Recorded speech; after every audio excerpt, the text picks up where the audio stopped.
Hello, everybody. If it's Wednesday, it's Warhammer, and that means it's time for another episode of Warhammer Weekly.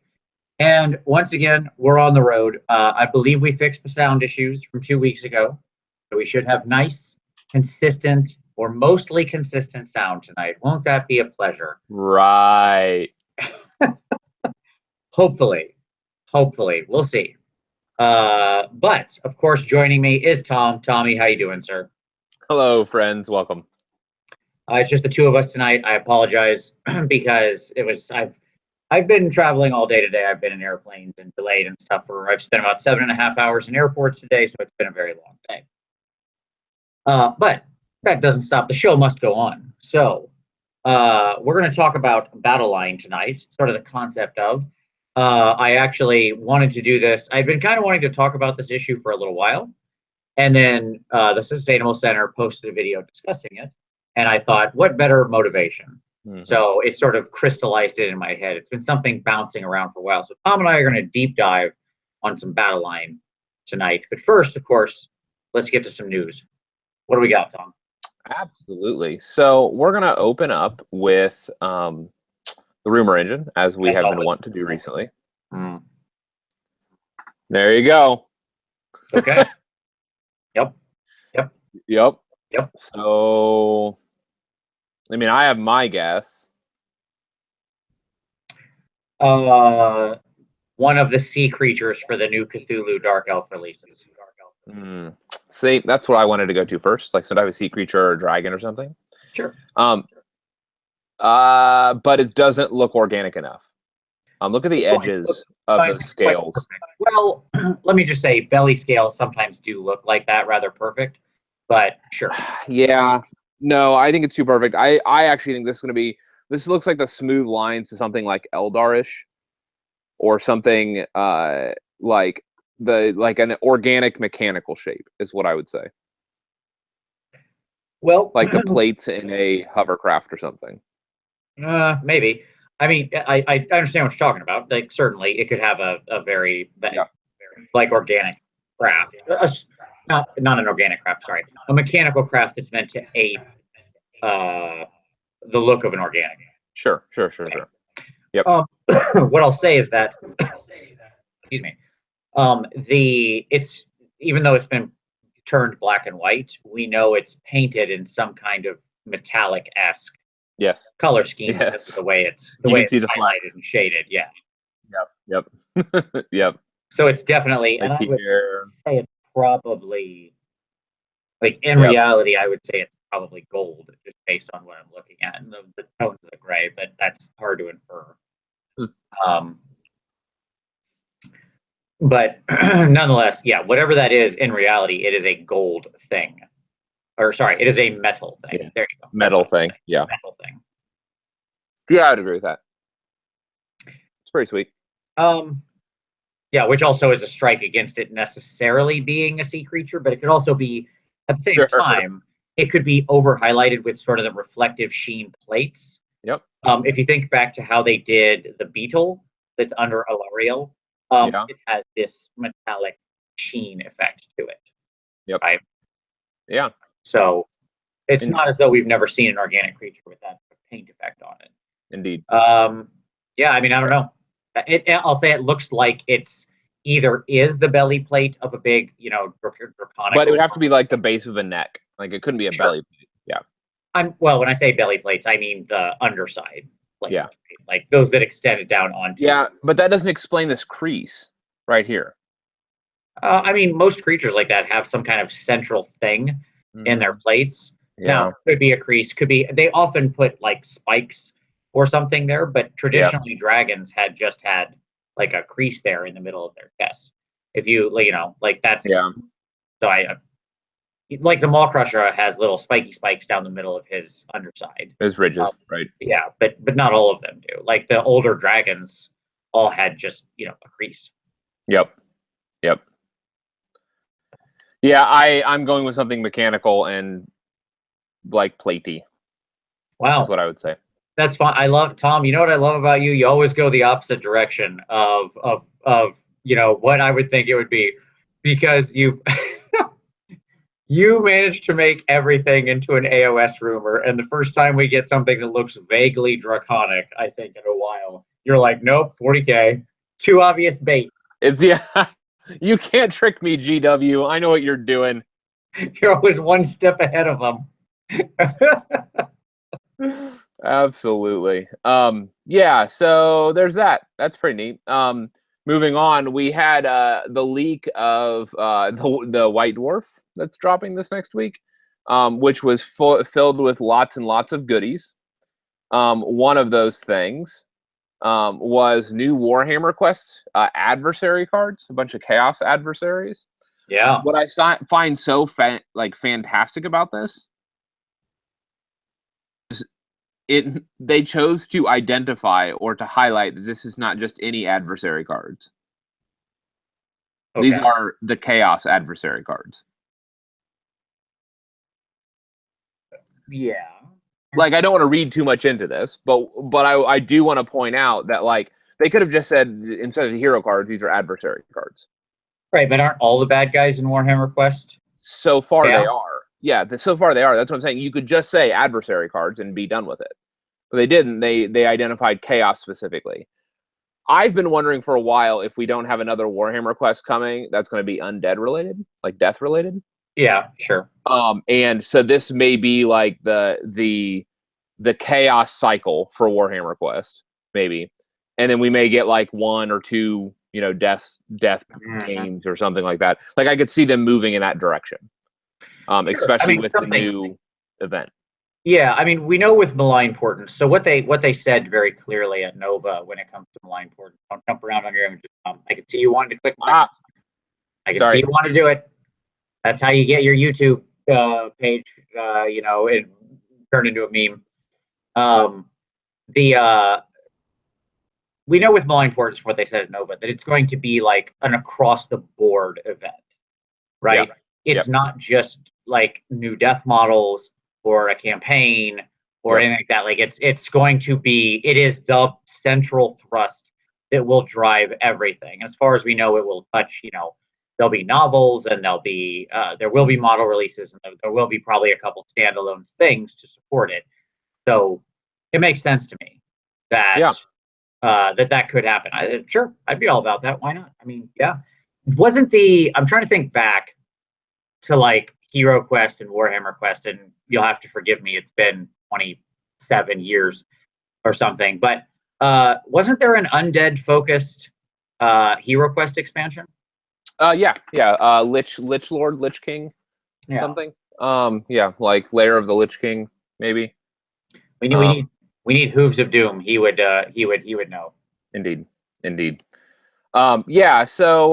Super excited about that. I'm a huge Warhammer Quest fan, and I love having these cards. These are super helpful, and like the hero pack is fantastic, and having an adversary pack with likewise is awesome. As you can see on the same page, they're advertising also the Dark Millennium playing cards for those poker games that you want to spice up with Blanche art. I think they're sweet, man. I dig it. I like it. I love Blanche art, so yeah. No, I agree. I'm just giving it a hard time. So even though I don't know what that symbol is, like obviously that's a 6, but I don't know why we don't have like hearts. It's a 6 of Adeptus Mechanicus. Yeah, that's clearly right. Yes. No, I'm serious. The 4 suits are Imperium, Xenos, Chaos, and Adeptus. Those are the 4 suits. That's hilarious. Yeah. I wasn't joking. I was being for real. Yeah, clearly you were. So anyways, so those are dropping as well. Moving on, we have 2 additional like hobby helps, maybe is what we want to call those. The first one of those is in an unfortunately shaped painting handle. A fair way to say it. Sure. I'm okay with that. Yeah. Look, it's shaped like your hand sits. Okay, it's fine. I get it. Ha ha ha. Yeah, so but it's reasonably priced. Like, man, this is only $8. Like, favor. Yeah, I mean, sure. I don't know that I feel the need to collect a branded version of this. I have my own solution for this. It's called old paint bottles. I know you use old baby food jars Yep, and cork, and what I've recently been using is, I buy a bag of unused wine corks, like wine bottle corks, and I've been using those recently. Absolutely. You can also just buy big, like big giant bags of like craft cork off Amazon, which is just a bunch of different size corks. Mm-hmm. And I just stick those to the tops of old jars and stuff like that. Old paint bottles. I specifically use like not tiny little like Lego bottles, but like larger bottles and stuff like that. Fine. But hey, I mean, you're right. If it would have been like $40, I don't know, but sure. Good enough, I suppose. I have no issue with it existing. Yeah, and the other thing I would say is that we get a tape measure. We get a ugly puke green Nurgle tape measure. Like that, there are two colors that I utterly hate. Okay? One of those is Screamer Pink. All right. Like I just can't stand it. Which is a beautiful color. I don't understand, but okay. Keep going. I hate that magenta pink weird. Ugh. It's on everything. It's on splashed on Stormcast and KO, and it's everywhere, and it's terrible. And then the other one is this green. Like this is the new Death Guard green. Get it out of here. Give me the old like icky white. Well, it's a strange choice to be on the tape measure that has the Aquila, or however you say it, on the side, like the Imperial Aquila with the Death Guard green. So that's a strange choice. You might expect like the three the Nurgle symbol. Can I tell you what I'm most excited for about that Citadel miniature holder thingy for painting? That's only $8. No. I mean, that's fine. Good guy, it's perfectly fine price. No, here's what I'm most excited for.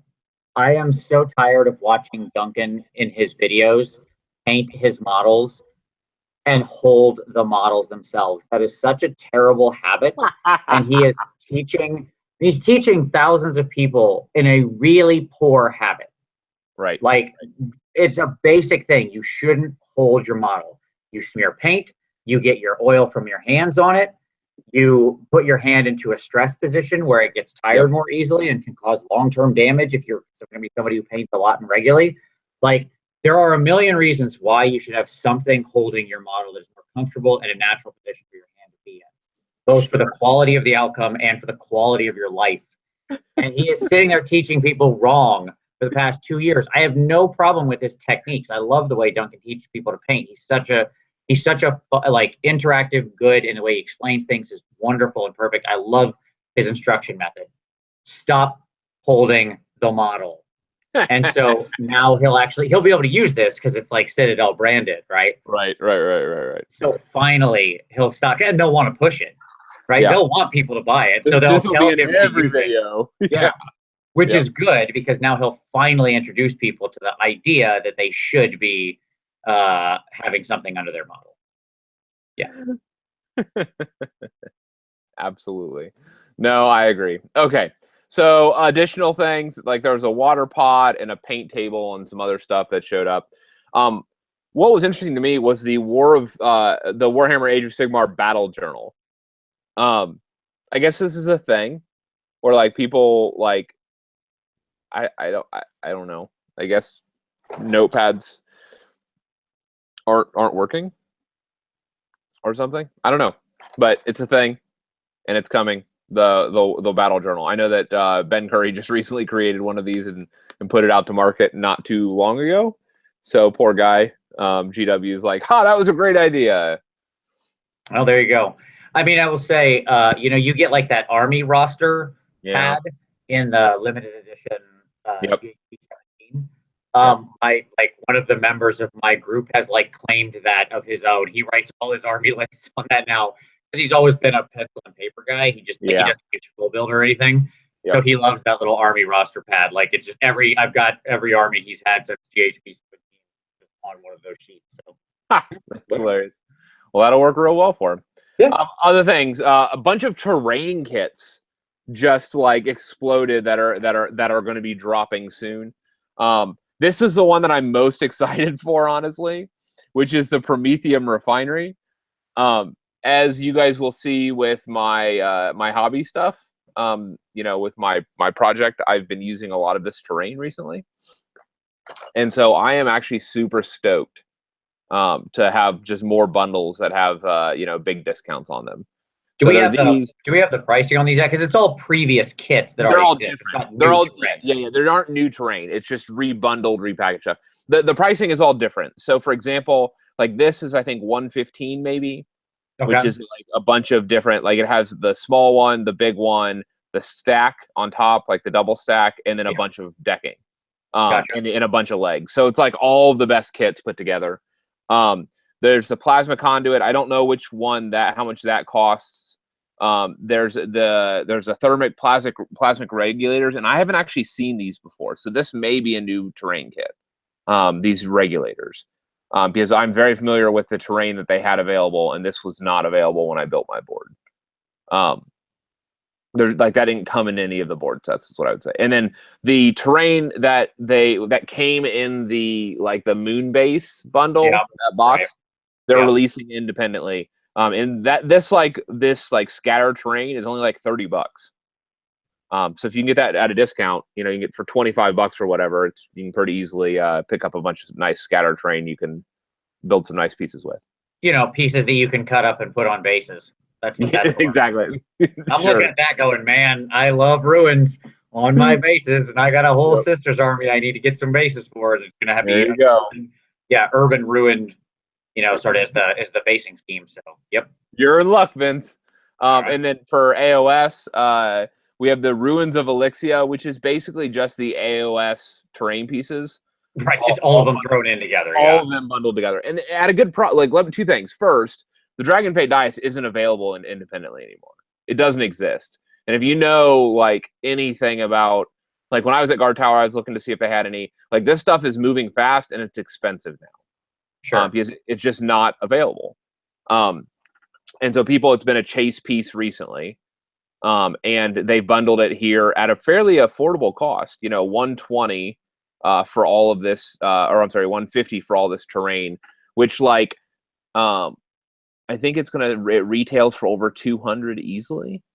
Because it's the Ophidian, the Dragon Fate, the whatever that stupid thing is called. That can't think of the Oculum, whatever. Oculum. There you go, and then the 2 realm gates. So just basically all the AOS terrain. Yeah, and it's a nice starter. If you're looking to fill a table, that's a great place to start to make the table AOS-y. Sure. The Citadel of the Eve Chosen. Eve Chosen, nice. What a wonderful misprint. Is going to be 660 US. And basically it is the 8-pointed tower, the 8-pointed star. The full Chaos Stronghold. It's the full Chaos Stronghold. 2 gates, a gate on each side, the 8 towers around the edge, and then the wall sections to make the full circle. Yep. And just for those that are interested, that would fill up a 4x4 piece of the table. If you're trying to figure out how big that is, it would take the bulk of a 4x4 section of a table. Gotcha. And it's nice. I won't be doing it. I think I still am partial to the the Hellfort box. It's $290. You get more wall pieces, less tower pieces. And you get broken ruined sections of walls, so you can actually make gaps in the wall if you don't want an actual still intact fortress. But that said, for those that are interested in building the Citadel of Everchosen, it's a pretty nice bundle. I think it retails for over at 1,000 or just over 1,000, or right at 1,000, I think. If you were to buy it all independently, so it's a 33% discount, so it's pretty solid. And then some other stuff, Hive Shield and the Outpost Pythos, and it's the Death of the Forest stuff. Yep. Yeah. So a bunch of neat stuff. So kudos to GW. I love the bundles that they keep doing. And as we get to Christmas, I would expect we're going to see something else as far as bundles go. Right? I haven't seen any confirmation of that, but usually around Christmas we get at least a few Christmas type bundles. Yeah, I'm hoping that we get some army bundles, not just terrain. Right. But I will say 2 years ago, the bundles weren't armies, they were terrain. So, like 2 years ago, it was terrain because that's when the Hellfort hit the market. Right. 1 year ago, it was armies, and then now we're back to terrain. So I don't know if this is a pattern or if I really deeply hope it's not. I hope that we actually have some armies that are going to show up in the bundles. I mean, they'd have to show up soon because like we're in the Christmas buying season this month. I mean, that's what it is. It's true. And it's true, and if it's not here already, that's problematic. Yeah. Like if it's not in this white dwarf, then we may indeed not have army boxes. Although those army boxes did drop the weekend, those were Thanksgiving weekend. Yeah, they're like Black Friday drop. Yeah, they were Black Friday drops. So maybe not. Maybe we won't. Maybe they will surprise us with their Black Friday deal. Because like 2 years ago, their Black Friday deal was a website deal. 2 years ago, it was armies on like bundles that weren't really a real big discount. Right. But I suspect that maybe we'll have another Black Friday release. It'd be neat. Also, there's a bunch of information about Necromunda in the magazine. The box is going on pre-order next week. 125 US, 75 British pounds. You're going to be able to buy the gangs independently, which is what I was the most excited for, because I'll tell you right now, I'm not really, I don't really care about buying the whole box. Like I don't need most of the boards and stuff. If I played Necromunda, I would be playing it in the more traditional open sense rather than on the board game. Because you obviously, they've got the board game style, but then they have the PDF pack they're going to release at the same time that you can take it to be traditional Necromunda, right? And yeah. I'm interested in it in that format, more or less only. I'm also interested in picking up the gangs just to paint them.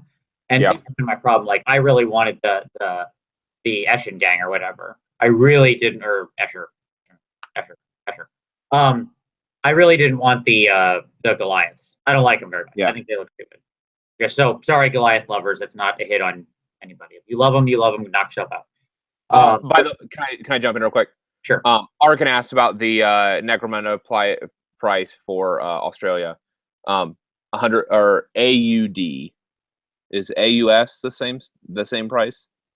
Australian? Is that right? I think it's AUS. Yeah, I don't know. Yeah. Anyways, it's 150. Is the answer to that? That seems like not enough of a change. Right. New Zealand is only 180. Oh. Wow. So GW may have heard our prayers and dialed things back. I mean, look, like that's only being increased by that percentage is shockingly low based on what you normally see for Australia and New Zealand. So, I mean, they get raked over the coals every time. So it's less raking, I guess. So, sure. Yeah. So yeah, I was happy to see the gangs alone. I was happy to see the barricades and stuff alone. I thought that was nice. I like that you can buy either the components or the whole thing at basically a discount. Yeah. They should do that more. Like, I want to see that happen more with these boxes. It goes to what you were talking about with the Nurgle stuff in Blight War, right? Like, I just wanted Nev. That was all I wanted. Yep. And maybe you just want the slug dude. Like, I understand they want to incentivize people to buy the whole box, but I have to believe on balance they're losing more sales to people who would buy a bunch of stuff individually. So if at all possible in the supply chain, I would love to see that. And I understand there are logistical challenges. Like, there is a cost to doing this, right? You have to print different materials, create a different box. Like, it's not a zero cost to split things up. That being said, where at all possible, I would love to see them continue doing it. Yep. Agreed.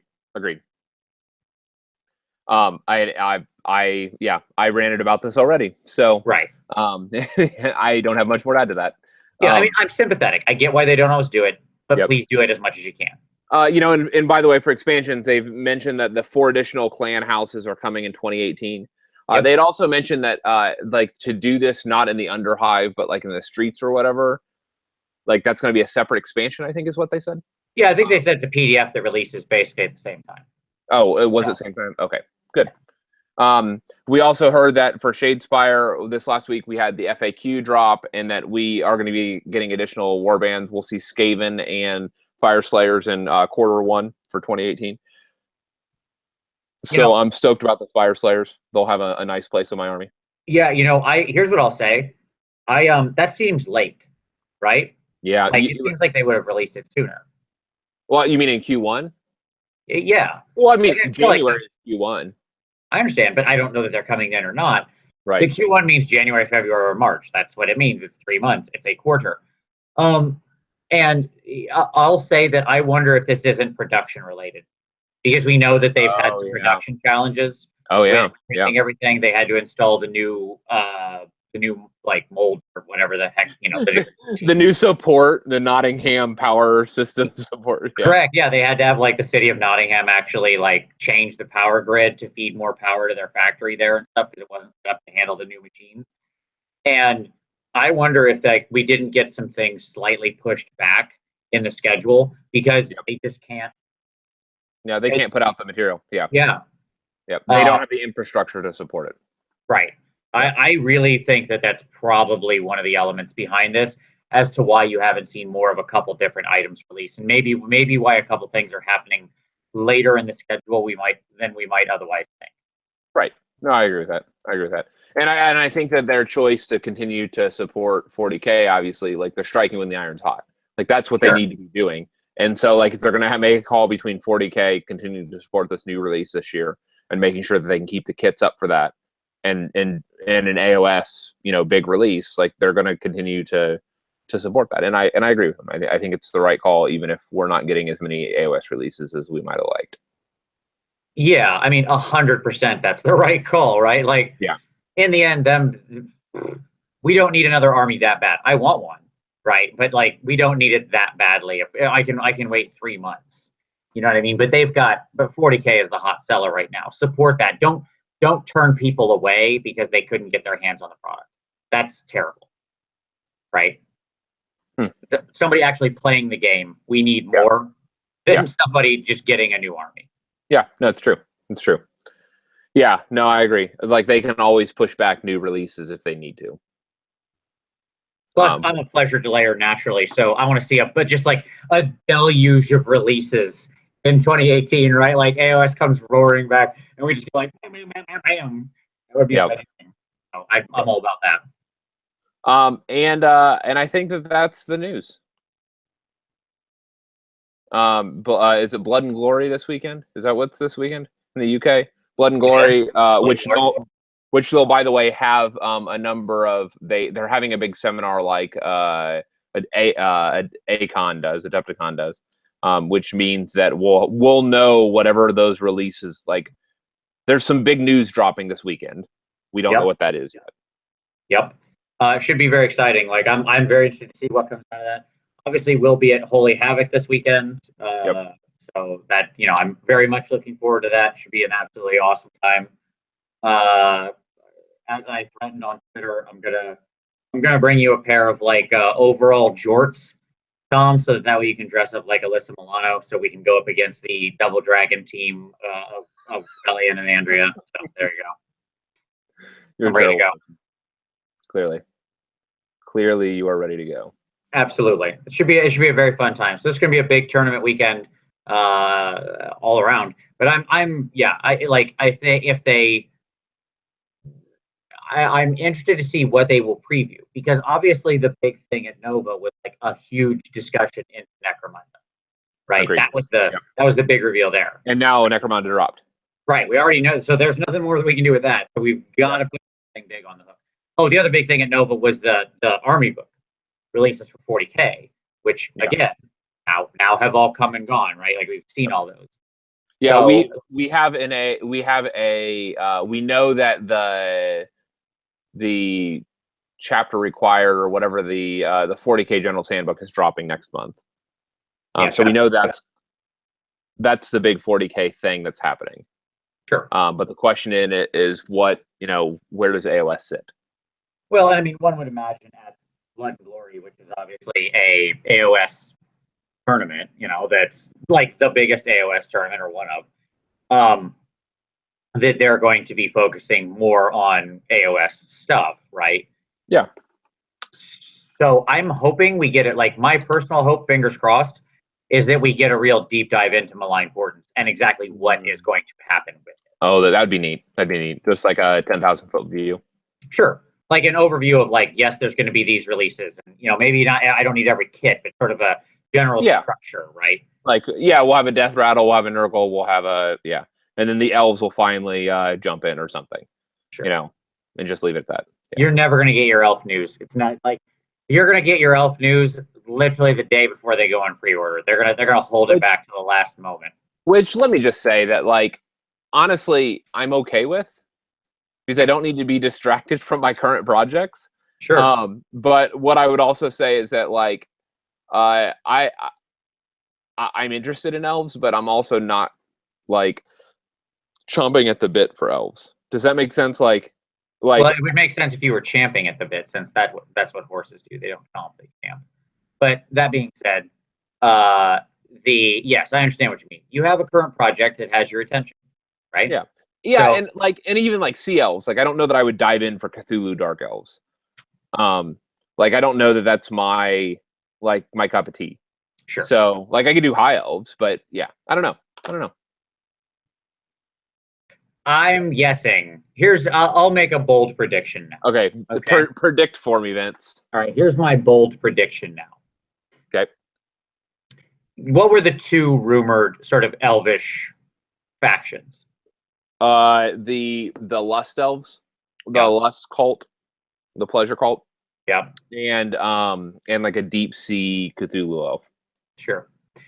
All right. My bold prediction is that when that comes out, there is no way you are resisting those Lust Elves unless they go so weird, which they won't. They won't. They won't go like Kingdom Death weird, right? Because it's just not there. They're not in that space. That will join the. I need to focus back on you for a moment. Here, I'm going to click on your picture. Don't do it. Like if they do, like I would join the 10 boxes or whatever of witch elves that are over your right shoulder right now. Yes, like that'll be the next thing that happens that weekend. Right there. Yep. I mean, what I would say is this: if that joined the same faction, I'm in. like I don't know. Yeah, if that the Pleasure Cult or whatever was part of the Daughters of Cain, I'm in.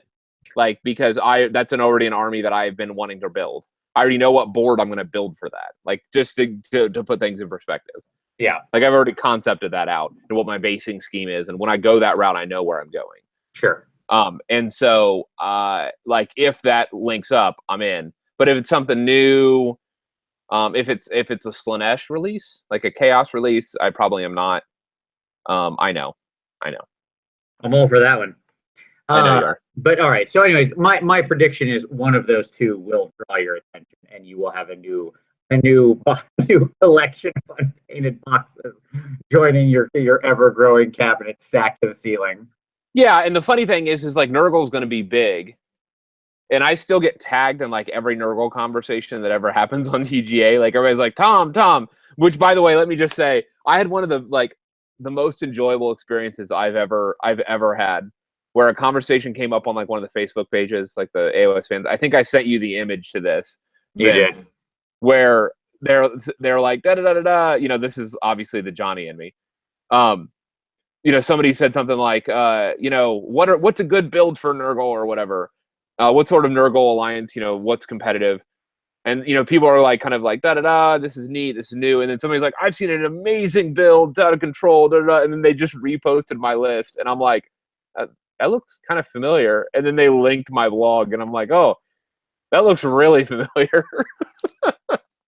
Good on you. I'm glad to see somebody stoked your ego appropriately. Yeah, exactly. And so the irony here is that like I'm not doing Nurgle right now, like for better or worse. And if they do a big Nurgle release, like I know it's going to be demon heavy.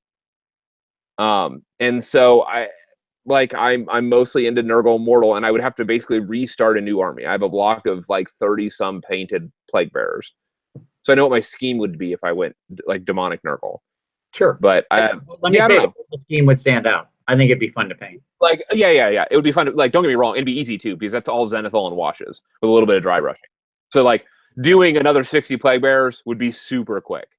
That said, I don't know if it's a play style that I like.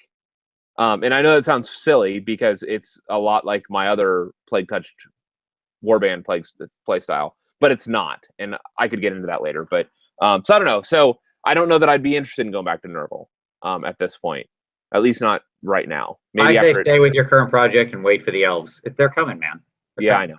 Yeah, I know. Yep. That's if you don't get distracted by whatever happens with death. Because, like, I'm gonna be honest. Like, I've already thought about it. Like, I know for my Sepulchral, not Stalker, Sepulchral Guard or whatever. Yeah. Like, I have an entire like huge bits box of TK stuff, and so like they're all gonna be TK Death Rattle. And if a Death Rattle army comes out, I can tell you, like, I'd be pretty tempted just to do an entire converted new Death Rattle TK, TK aesthetic army. Sure. I have the bits for it, so that could happen. I'm not gonna lie. Well, let's turn from imaginary hobbies to our pick of the week, if that's all our news. So what do you got? What do you want to share with everybody this week, Tom? So I'm going to preemptively share something that does not exist yet. Oh, okay. That's going to be hard to link below. I know it is. So Vince and I have Holy Havoc this week. Yep. And I would encourage people, I'm going to do a little bit of self-promotion this time around. I will be posting updates, images of all the armies, tables, stuff like that on my TGA blog this weekend. As well, when Vince and I wrap up, he doesn't know this yet. When we wrap up and drive back to Columbus on Sunday night, we are going to do another wrap-up video like we did on the other side of NashCon. We'll stick a phone on the dash and we'll talk the event, highs, lows, all that. Yeah, I'm all good for that. So look for that. That video is coming. Yeah, it'll be on my channel, so easy to find. If you're watching this right now, you're already in the right place. Yep. So that's coming this weekend. Okay. Well, I'll try to remember that you said it, and then I'll come back to this and link. Well, you can link my TGA blog. That's fine. For all the Holy Havoc like army photos and I actually I'll announce that when we get to hobby. Go ahead. Okay. For myself, I would like to. My thing I want to share with everybody is a very funny series of responses that are sort of inception in the Warhammer world.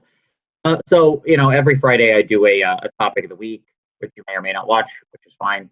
And the question this last week was around movement shenanigans, which was originally suggested by Paul Conti.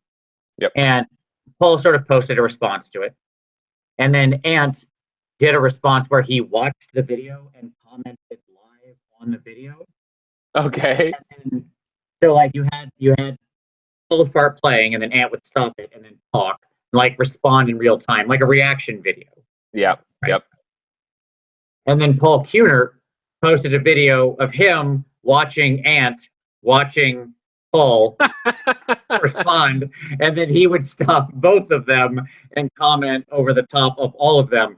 So as the meta layers kept getting deeper and deeper and deeper, and then Paul Conti eventually posted a response to all of them. So I'm disappointed, Paul. You did in your car. You didn't go for the sweet super inception video of commenting over the video of all four of them. But I thought it was a very funny series of responses. A lot of them were they have some comments in jest and stuff like that. There's good both comedy and honest, solid commentary on the nature of it in there. I disagree with some points. I agree with some points. That's why I like the topics of the week, because I like reasonable discussion about things. So I linked all of those in the description of this already. Like I already put all four of them, so you can find the original, the watching response on the Sustainable Center, the watching response on Paul Kuhner's channel, and then Paul Conti's center. We got to get a new name for either Paul Conti or Paul Kuhner. Sorry, guys. One of you has to change the name. So sorry, Paul. Yeah, it's exactly. We can't have two people with the same name. That just doesn't work. So one of you needs to come up with a nickname for yourself or something. I don't know. Work it out. Maybe you can email each other. All right. So you can check out all that in the links down below. Tommy, what about your hobby time, man? You mentioned you've got a thing. All right, so go ahead. Am I supposed to lock onto you? Are you sharing pictures here? Oh, I will be. But yeah, so I have wrapped up a lot of the painting. I have some small detail stuff that I'm going to be working on. But another part of my hobby that I've been working on is last year we did an army book for our End Times army, and I wasn't sure if I was going to have time to do it for our Dogs of War joint venture. And indeed, it does look like I'm going to get it done. So I have an early draft that I've been kind of whittling away at. It's not finished. So the full army book will be posted on Friday with a blog introducing everybody to our armies. And so we'll have it'll have some background for our forces. It'll have war scrolls for our units. It'll have the whole gig. It'll have some art pieces with the board and stuff like that. So yeah, so I'm looking forward to it. It's looking great, Tom. You did a wonderful job with this, as usual, as with last year. Yeah, so I'm excited. It's been a fun project, and we'll have like our army lists there, and and all the pertinent, important information for the armies. So yeah, it'll be fun. But that'll go up on Friday, and that'll be the first blog, and then the next one I'll probably do is the tables, and then we'll do maybe if we do a game Friday night, I'll do a brief battle report or something. I don't know. We'll see. So nice. Yeah, I mean, sadly, I had to ship my army down to you so you could bring it, because obviously I have to travel separately this year. I would not in a way where I could bring my army. I realized first off that I'm stupid, because I sent all of my army down, but didn't send like other stuff, like dice and all that other stuff. So I had to bring all this with me. Do you know how heavy all this crap is, carrying this through your bag along with everything else? I can't imagine. But that's awesome. Yeah, it's pretty great. And then of course I have my last unit. That's my brutes in there. You can see how this is how serious I take this. This is just like, this is very solid Tupperware, and this entire thing is full of this like bubble wrap. And there are 5 brutes in there, I assure you. Very, very, very protected, because I'm super paranoid about it. Yep. So that got to fit in my bag along with everything else I needed for business. So that's fine. But I finished those up on basically for very early Saturday morning. And I ended up going in the midday Saturday. A new TW store opened in my town. That's kind of cool. I went to their opening day thing, and I bought the like limited edition Terminator to do Sisters of Battle Ordo Malice Terminator conversion. Nice. So I'm excited about that. And then I started on a new project because I can finally, like, I've got my solid 1,500 points of Iron Jaws done. There's still more to paint. Still gonna paint plenty more. But I don't have to I got to the tournament, everything for the tournament done. So it like let me take the foot off the gas pedal, where it was like the only thing I could paint. And even though I was enjoying painting them, and I love their scheme, like anything that you just keep doing the same thing on forever gets repetitive, right? Like you've got to have a change of pace. So I sat down and I converted Knave Black Talon over to be a like an Inquisitor model from 40K. I turned her sci-fi and started working on that, and it was great. God, I miss just painting a single figure and taking all the time I wanted this army painting for the birds. For the birds, I spent I don't know, like over Saturday and Sunday and part of Monday, I just spent like 20 to 25 hours just like blending her armor, just working with like doing little pushes, pushing little colors around, seeing how I liked little things, just working on smoothing out blends and where my lights were and things like that. It was wonderful. It was zen comparatively. So it was good to get back to that. No, thank you. I'll pass. Nope. Oh, it's so funny. Yeah, like I've been working on this board for the last 3 weeks. And so like it was fun when I sent it up to you. Like I got to finish my Warlord, and I pounded out like my Warlord did like real quick in a day, knocked out, did my Griffhound, got him done. And I was like, man, I remember painting models. This is amazing. And then so I'm super excited about that. And then I look over and I'm like, I have 100+ models that are built that I need to start painting. And I'm like, okay, here we go. Like this project has to get done, and it's not going to get done any other way. Sure. But I will say this, like, there haven't been many other armies that I've bought the boxes in short order than built and painted. And it was not an insignificant purchase that I pulled the trigger on this army. So it's been fun to make significant progress with them. Yeah. So I'm looking at, like, I will have zero chance to paint. I'm on the road until, like, next week we'll be on the road. The next 2 weeks of shows, we'll both be on the road like this. Yep. I will be home like all of 2 days in the next almost 3 weeks. So going to be a lot of travel. So I apologize to everyone in advance for these hotel shows, but there is no other option. I'm just sad that I'm not going to get to sit down and, paint very much. Yeah. It really sucks. But at any rate, that being said, let's talk about what we came to tonight. Let's talk about some Battleline stuff, right? Cool. All right. So I wanted to start off with kind of what you think philosophically the role of Battleline. Like, is Battleline a good thing? Should it be in the game? Why is it in the game? What your thoughts on that are? Because there's nothing quintessentially necessary about it, right?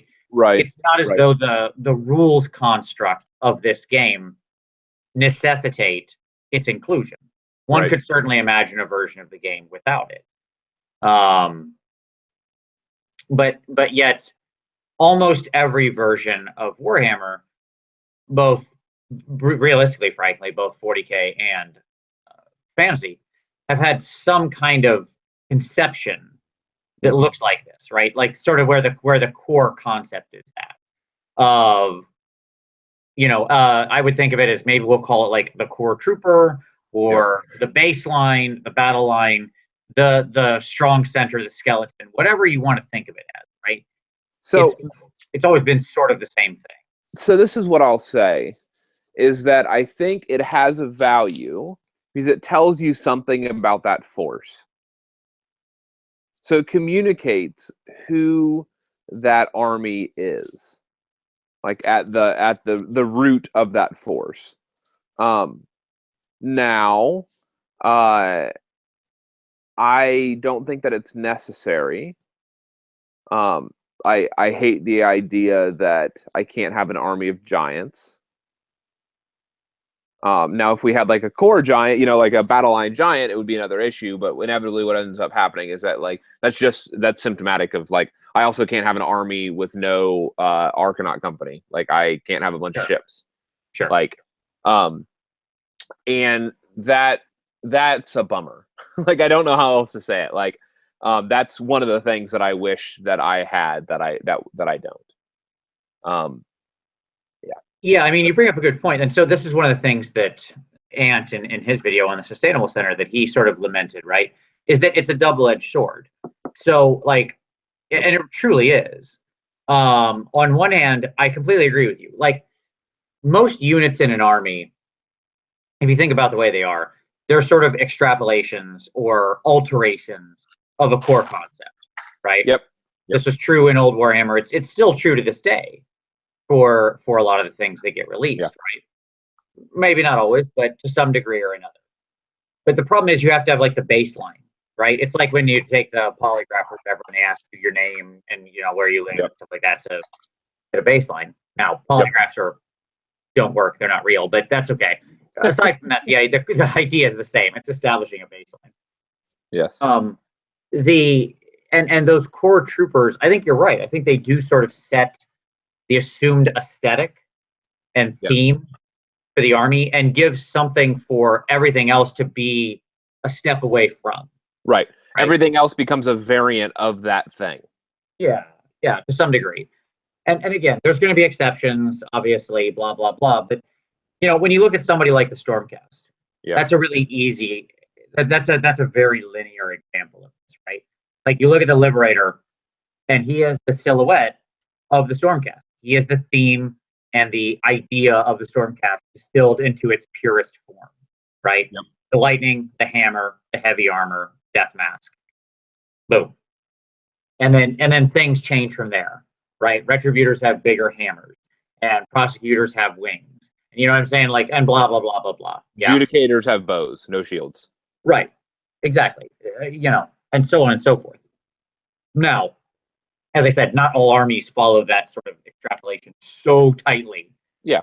Yeah. But that's still sort of like, that still only kind of touches at it, because again, that rules, you could have the concept without it necessarily having the mechanical weight, right? Like you could have the idea that these are the baseline troops without requiring a number, or as previous versions did, like a percentage or something like that, right? Sure. Yeah.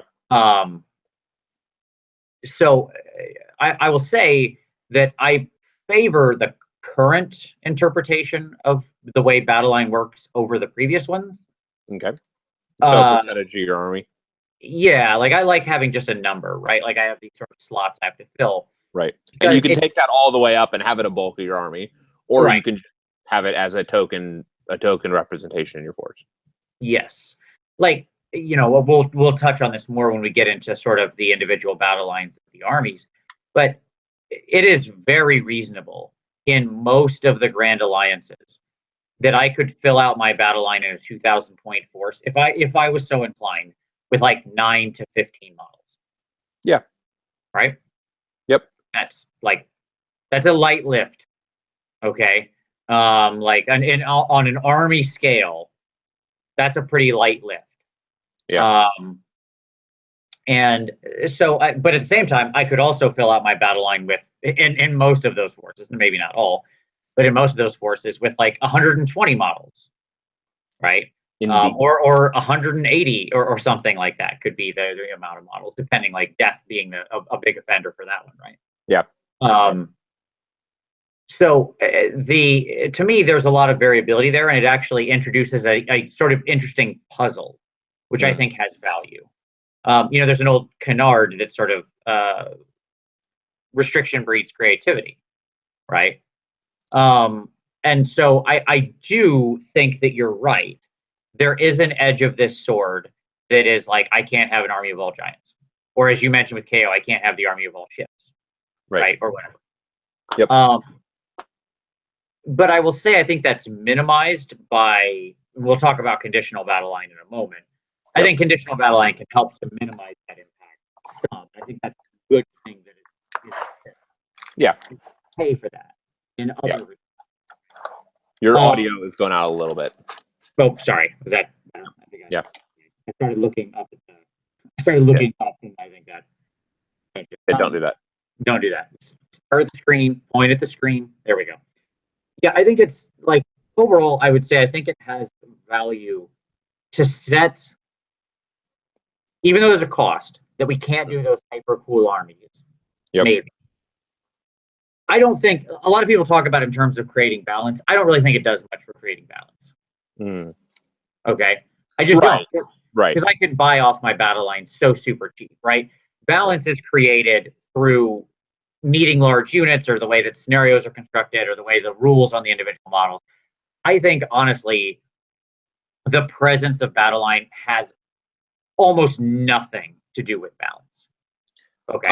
What I would say is this: in some of the smaller sub factions, what battle line can do is it can limit, like what you. So like often, so I think about Iron Jaws like in the prior General's Handbook. Okay. Sure. Everything was 180 points. Like everything was 180 points. And so it limited like what you could reasonably do, because your battle line, like it doesn't matter what you're buying, like everything was going to be that cost. Right. And so there was a degree of balance because it limited your options. Sure, but I would say that that's not the common example, right? Like in a lot of cases, yes, if you get into a hyper discrete faction, sometimes it can have this controlling mechanism. Like, so for example, in KO is a perfect example of this, where like KO this tension didn't get resolved. Right. KO, they have one battle line. Sure. Argonaut Company. None of their other troops, even their other like foot troops, if you're mono KO, Nothing else becomes battle line. There's no other conditional battle line. It's only the foot troops. So every list starts with 360 points of Arcanon Company. Right. Yep. Like, and there's just you can't go anywhere from that. And you feel that. Let me just say that. No, I'm sure you do. I mean, my argument would be, I'm still not sure that's a balancing mechanic. Like in the case of KO, I think that's just an unfortunate design decision, right? Like, it feels like there would have been room to make something. Thunderer, Sky Wardens, whatever. I don't know. You can pick your poison, I guess. Well, it stops them from being a one-drop army. I'll say that. Because they can't buy an Ironclad and become a one-drop army. I don't think that was in their head. And moreover, that's a very fine-tuned balancing thing. Like, the difference between being a extremely low-drop army as it stands right now and one, I'm not sure it's the hugest deal in the world. And we're not talking about, like, that's balance at an extremely micro level. Sure. No, I agree with that. Yeah. So, and that's what I said. So, if you want to massage my statement to say it has very little impact on balance, or only rubs up against it some, I don't think it's there. My point being, like, if I split up the pie chart of why does Battleline exist, it ain't like 51% of it is because balance. Oh, and I agree with that. Sure. Okay. Yep. It's probably a very, very thin sliver in that pie chart, if it's even visible there. Yeah, like, it would be 10% or less. But what I would say is that there are some sub-factions where it is felt. Sure. Like, some sub-factions, everything is battle line. Yep. Other sub-factions, it's not. And you feel your battle line choices in a very weighty way. Sure. I mean, Ironjaw's post-new GHB is a great example, is a great counterexample to itself, where now you've got the piggies, and you've got the brutes, and you've got the Argoys. All of that was always battle line, conditional battle line. But now... And the points changed. Right. Like, let me just say this. Whenever I built Ironjaw's list, I've never looked and went, how do I fulfill my battle line? Like, that has never been a build discussion in Ironjaw's. No, because it happens automatically. Yeah, right. It all happens automatically. But it is always a discussion in KO. Yeah. No, I understand. Yeah, I agree with that. So, I mean, to me, I think the ultimate point I would make is I would never dispute that there's some bad with it. And I think it needs to be carefully considered what's battle line, like what has the tag of battle line and what has the tag of conditional battle line when you're thinking about the nature of forces. Yeah. But I wouldn't say that I would ever want to see it go away. To me, I think it is a critical restriction. I think you can massage the design elements to minimize, not eliminate, minimize the downsides. I think they will always be there. Yep. But I think the positives it brings with it are worth it. It does in many cases create interesting list building sort of. Well, it creates real decisions. Yes. Yeah. Exactly. Yeah. And also, like I said, all the thematic things we said earlier, right? So I stand behind it as a design element. Yeah. I like it in its current form, where I'm making a serious choice between half my army and, in some cases, 10% of my army. Yeah. Right. Like that token min force. Yeah. Yeah. Like in a 2,000-point chaos force, it could easily be less than 10% of your force. Right? Yeah. If you were. Thank you, Marauders. Sure. Absolutely. Yeah. So I want to deep dive for a moment into conditional battle line and talk about it, because to me, conditional battle line is really interesting. Sort of. It's a trigger that should be pulled more. Yeah, and I think in different ways. Yeah. So the way it operates right now is if you're in faction, right? If you have declared allegiance basically to this particular sub-faction. Yep. Then and you're holding to all of those rules, i.e. your army's constructed appropriately with the right amounts of everything else. You don't have more than 20% of your army and allies and blah blah blah blah blah. Then these additional units become conditional battle line. Okay. So core concept wise, I love it.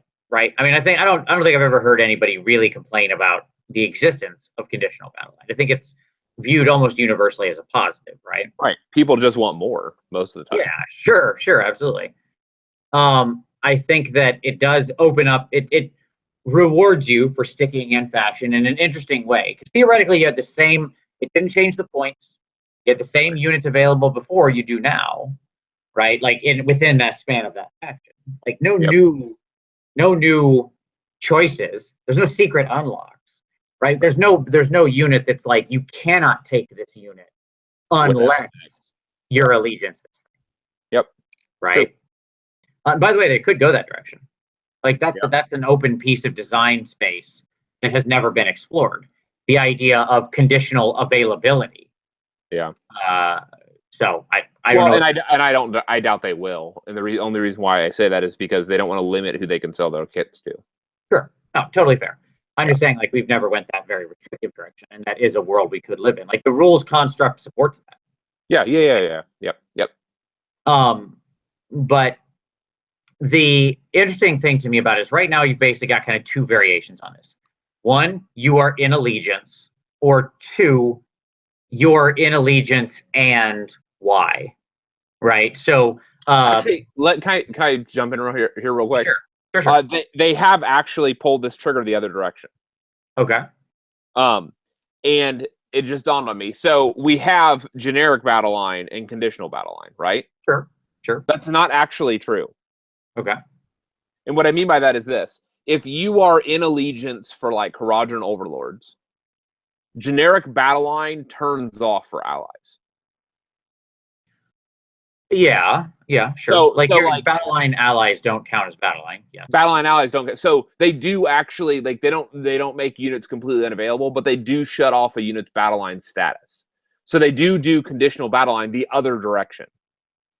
And it's just when those units are brought in as allies. It's a fair point. Not exactly what I meant, but I won't argue with you. You are right. But what I'm saying is most people don't think of it like that. Sure. But the reality is that, like, universal battle line aren't universal battle line. Even universal battle line are only battle line if allegiance. Sure. Yep. No, that's an interesting point. So something to think about. It's reverse conditional, yeah. Yeah, like so reverse conditional. So, but like, let me just say it this way then. There are no units that are universal battle line, even though they have been labeled that way. Somebody who's so bulletproof that even if they were brought in as allies, they would still count as battle line. Yeah, that doesn't exist. So for example, those units, a unit that's not, it's only in the Grand Alliance of those battle line. So realistically, GW could just write all of those units instead of battle line status as conditional battle line if Order Allegiance. Sure. Conditional battle line if Chaos Allegiance, and it would mean the same thing that as it currently does. So the label of generic battle line is an illusion. To a point, sure. Like, I mean, yes and no. Like, but I agree with you. They both do have interesting layers of conditionality. Let me say, there's actually a really interesting angle you just made me think of. Okay. There that I hadn't clicked before. Yep. But if you were ever going to do a Dogs of War force, yep. That's one of the units. They should have units in them that act as unconditional battle line. Like, they are always battle line, no matter what allegiance force they're added to. Correct, especially when they're brought in as allies, right? Because that was the traditional way that Dogs of War were used. Like, Dogs of War weren't often their whole own army. They were allies brought in, mercenaries that worked under your existing army, right? But so a neat thing that a couple of those units have, right? If you had like the baseline troopers, just like they used to, right? There used to be sort of baseline, the guys with pipes or with crossbows, whatever, that weren't like the Birdmen and the other wacky things. Sure. Yep.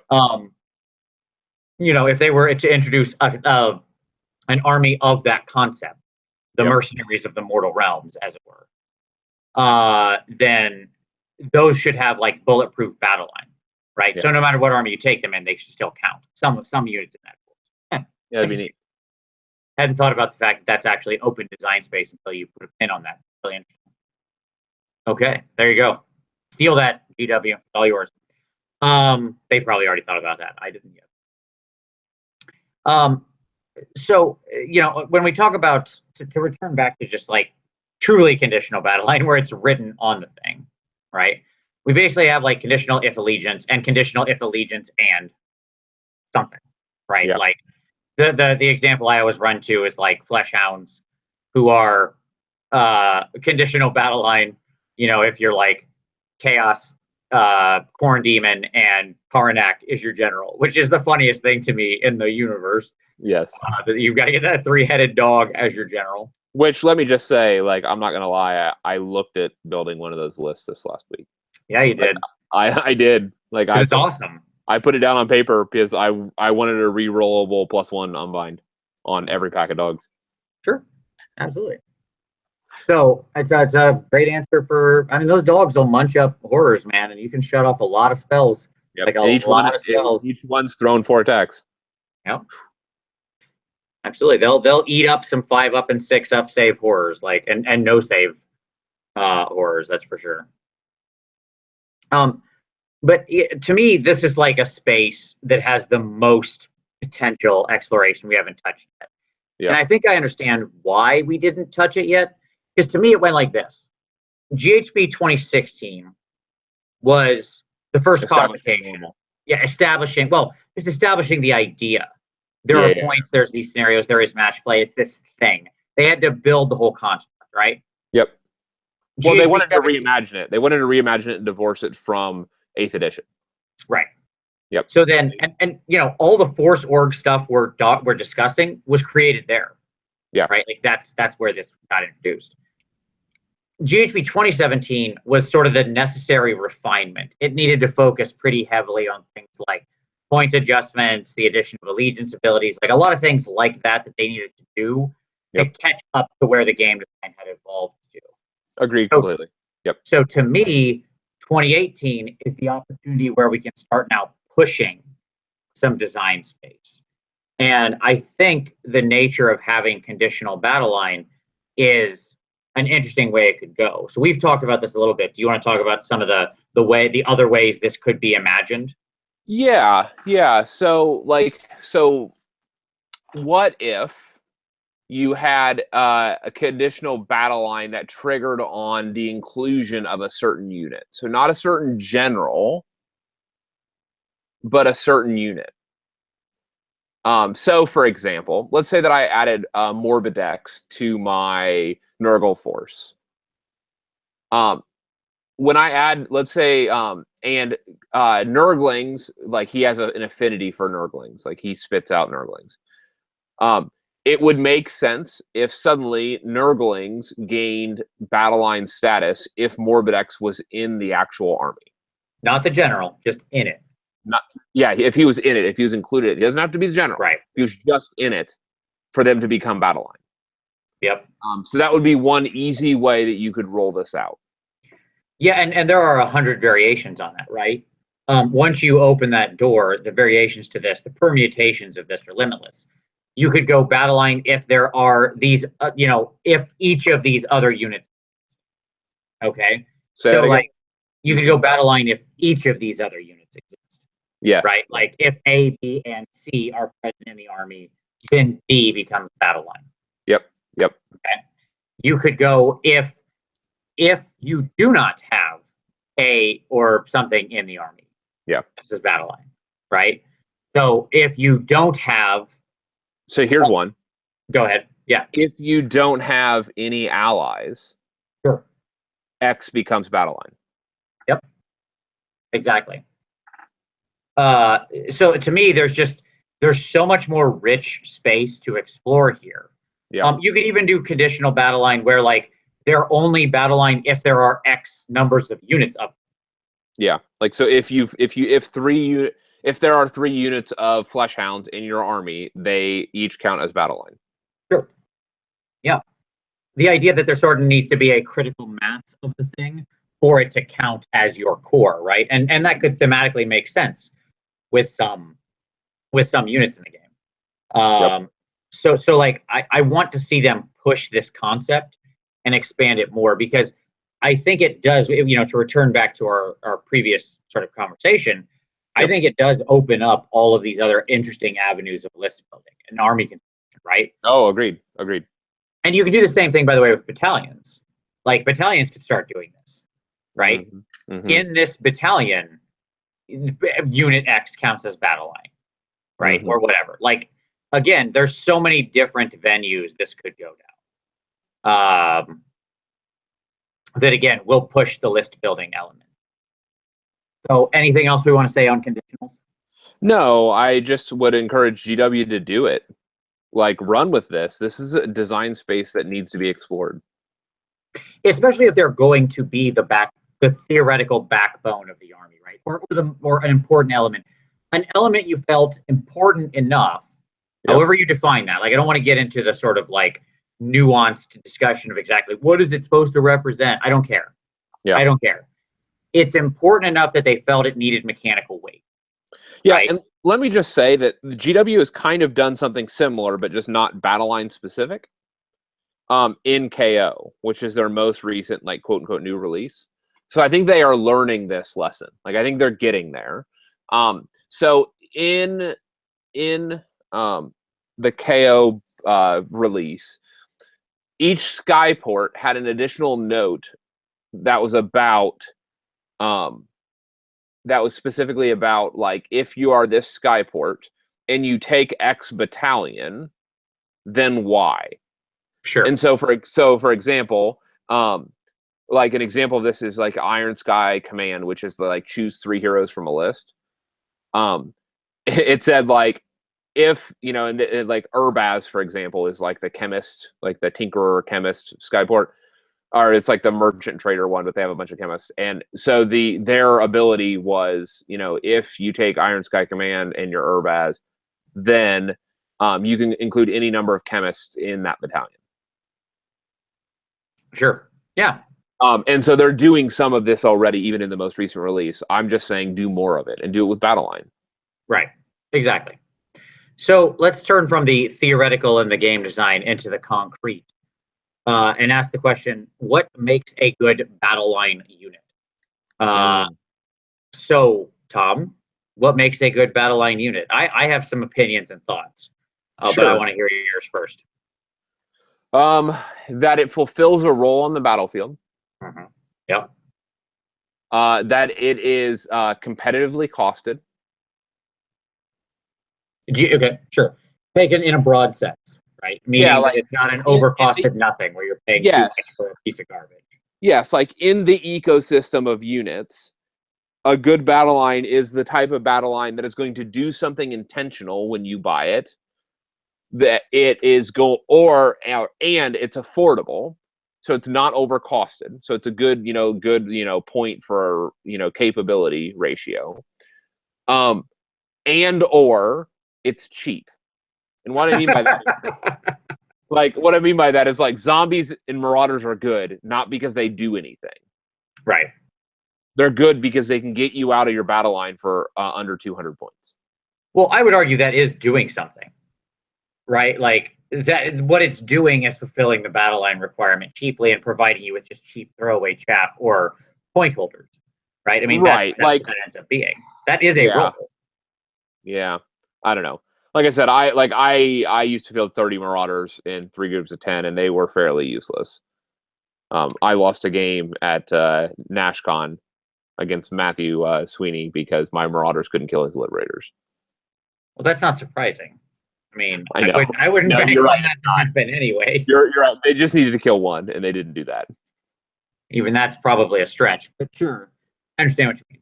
Yeah, I mean, I think you hit on exactly the elements I like. To me, when I look across the Grand Alliances, and I look at the battle line that's in there, the ones that jump out at me are the ones where I look at them and go, I understand what that thing would do if I took it, right? It has some sort of purpose. And the ones that don't put gas in my engine are the ones where I'm like, I don't, even if they're fairly competitively costed, if I look at it and go, I don't know how I use this. Right. Exactly. So here's I'll give you a very easy example. Okay.